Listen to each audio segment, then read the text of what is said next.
For LMUWrestlers.com, I'm Scott Erland, joined by Director of Track and Field, Rochelle Black. Coach, heading over back to ETSU for the Buccaneer Invitational this weekend. But looking back to last weekend, the Finn Pincus Invitational, 5 new program records, 4 by freshmen. You know, what does that say about that group, and then how did you feel about their performance overall? Like I said before, it was kind of their coming out party. Coach Donahue and I did a good job at training them well. I'm boast on what Coach Donahue's done with the distance end. But our freshmen, Destiny, Jerica, Jonathan, Kyle, a lot of them really stood way above a lot of people in the conference this past weekend. Well, now you do head to the Buccaneer Invitational, second trip to Johnson City. This is the last meet, the last tune-up before the SAC Indoor Championship. So, you know, what are you expecting to see from your team this weekend? Well, like telling them yesterday, this is the last meet before our conference championship, so they should be rounding into form. Every week we compete, and it's not so much about wins and losses. It's about just learning how to run and race tactics. This week is no different. We've got our conference championship in a little over 3 weeks, or a little less than 3 weeks. So this is the last chance they get to see where they compare to other teams in the conference. Now we've got teams like LR and Tusculum, and I think Carson Newman will be there as well. So we get to see how we fare against competition. Well, and then does it give it any added sense of urgency, or is it make any more special point of emphasis that this is the last chance to get out and run before the conference championship meet? No, there's no sense of urgency at all.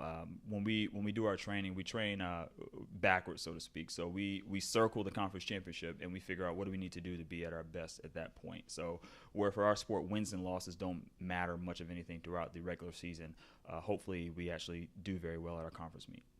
Are there any special events, or is there any athletes in particular that you're really excited to watch compete this weekend?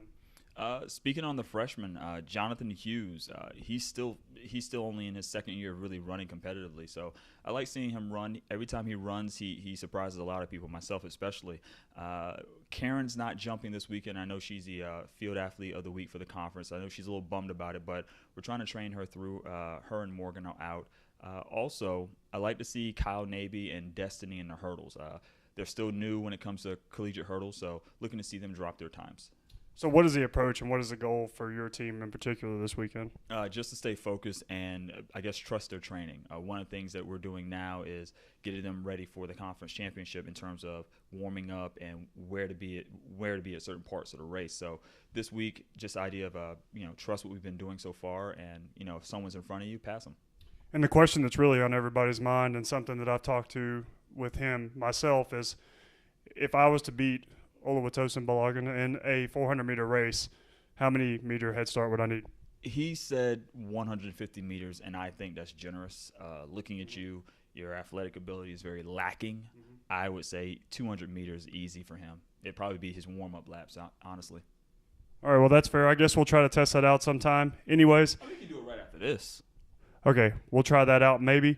But bigger things, the Buccaneer Invitational this weekend for the men's and women's track and field programs. Heading over to Johnson City on Friday and Saturday. For Rochelle Black, I'm Scott Erland, and this is LMUWrestlers.com.